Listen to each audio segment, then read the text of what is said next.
I wanted to start at that front end around what's happening at that very young age. But then I want to go to the very far end, and in that article in the AFR and in other conversations you've talked about, even if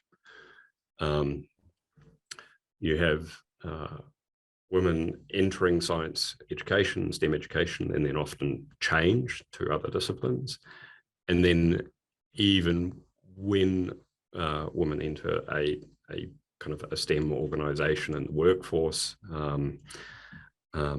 they very often don't stay. And so just at a time that this is part of the workforce that really needs to be grown and invested in, at the other end, in the workforce, there's this extraordinary challenge and extraordinary, things that are going on in the workplace that is stopping people from staying in STEM and stopping women from staying in STEM. So talk us through that, because I think there are probably some obvious ones, but also some less obvious barriers there. Yeah, I mean, you're right, this is extraordinary seesaw. And in my role as the Australian government's Women in STEM ambassador, very much focused on not just the pipeline of young people coming into STEM, but addressing the issues of attrition and why women, after huge survey of, thousands of people going through the pipeline, showed that only 1 in 10 female STEM graduates were working in STEM after 3 years. It's a devastating number.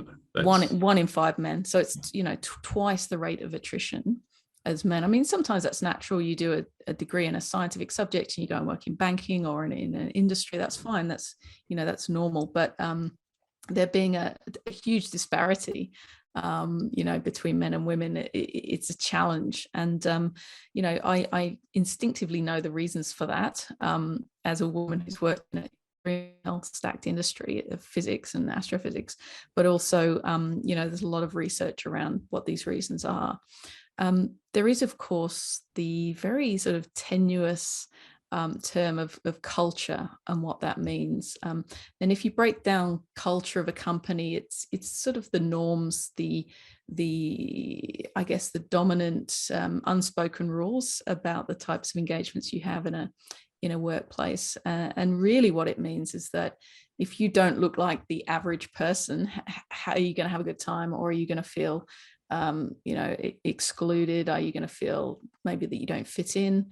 Are you going to experience aggressions, microaggressions, or significant discrimination, harassment, that sort of thing? And of course, sexual harassment is a huge issue in workplaces, has been literally forever, and really takes a lot of seriously well-planned commitment to improve workplaces for women for those reasons too.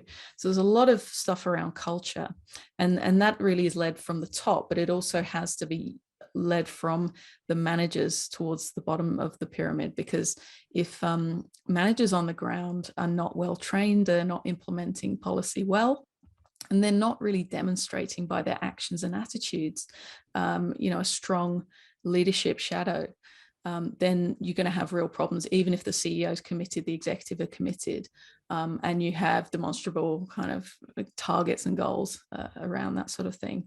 So what's it like on the ground? It's almost like that show Mystery Diners. You go in and we all know it's set up, but you go in and you're the boss, and you hide yourself as an employee or a customer, and you go in and you actually see what it's like for someone else.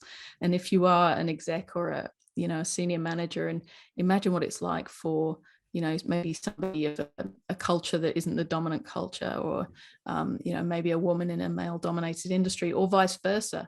Men in female dominated industries, I'm sure, have, difficulties too. So really it's that kind of segregation that causes problems. But it's also company policy as well, simple stuff, right? I've done extensive consultations with people in the mining and resource industry in WA in particular. I did a big tour of the Goldfields region. I visited a large number of mine sites and spoken to people And a lot of the guys were actually saying, you know, my wife or partner has had a baby recently. I really want to be involved. Like, these are guys in their 20s, they're FIFO workers, or they might be local. And, you know, they want to be involved in their kids' lives. And men have rights to, you know, have a family and spend time with their kids and bring their kids up. So, you know, they were saying that companies which have the equal policies around parental leave were the ones they were going to work for. And they had, you know, that they were precious cargo, these workers. We know that good workers are hard to find, so especially now with our border restrictions.